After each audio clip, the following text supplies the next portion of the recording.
FNE International is the name of our organization. We were established in 2011 in Boston, Mass.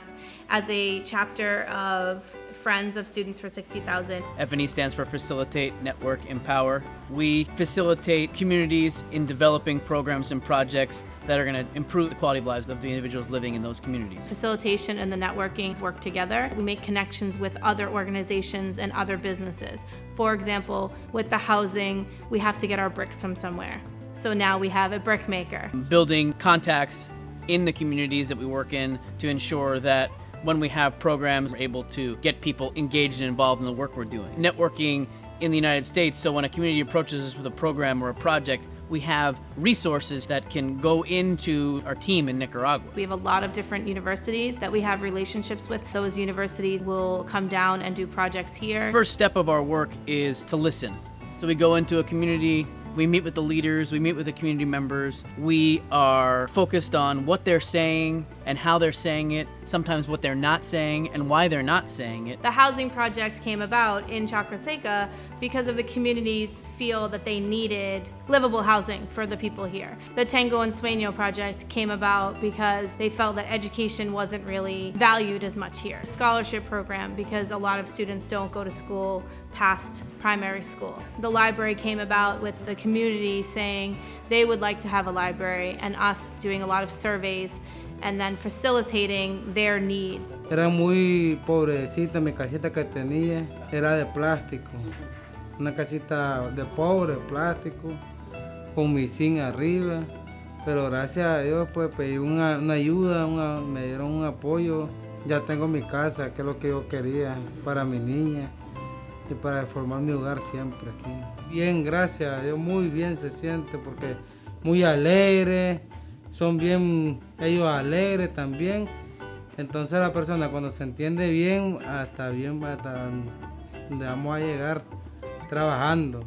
The housing program is a real starting point for getting the community engaged, and it's sort of a first point of contact in a lot of cases for our organization with the families. And we've watched families that have started out receiving a house getting engaged in other programs like our education program, or getting engaged in some of the other work we do in the community depending on where they live and what their interests are.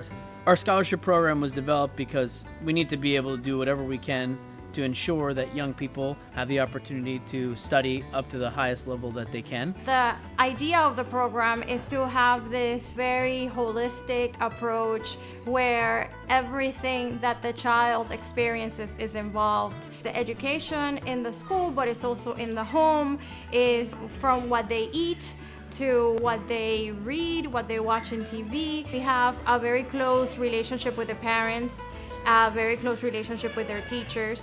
Our goal is to put the power and the control in the hands of the people. What does that do? It breaks cycles of poverty, whether they're farmers or whether they're nurses or doctors or teachers, that they're able to provide for themselves, for their families, provide for their kids so that they don't have to drop out of school. We employ community members as leaders. We don't have an American English teacher. We have a Nicaraguan English teacher. Our coordinators are from Chacra Seca.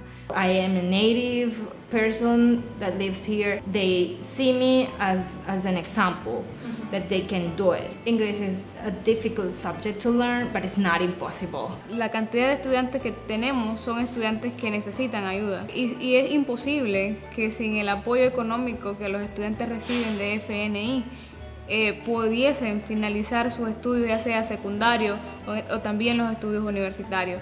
Entonces, es por eso también que como grupo nos comprometemos y creamos o tenemos un reglamento que permite que el estudiante en la beca no solamente reciba un apoyo, sino que también puedan retribuir algún apoyo a la comunidad, y porque queremos jóvenes comprometidos consigo mismo y con la comunidad también donde habitamos. We don't try to glamorize Nicaragua. We don't try to glamorize poverty. We try to show poverty. This is how people live. This is the life and reality of Nicaragua.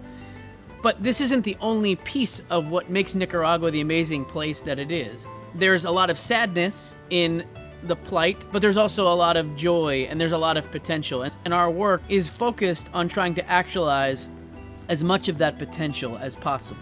91% of our donations go towards the projects. The rest go towards insurance and the overhead of the day-to-day operations of our organization. Donors have the ability to designate their funds for a specific program or project, and can rest assured that if they donate $2,350 for a home, we're going to build that home. They're going to see who the family is, where they lived before, and see the finished product of their new home. They're going to learn about the scholarship student that they're sponsoring. They're going to see the books that they purchased for the library being used by young people. We're always looking for different ways to engage with partners. We're always looking for ways to form long-term relationships with people and other organizations. We welcome any ways that we can work with others to develop and improve the quality of programming we're offering to the populations that we serve.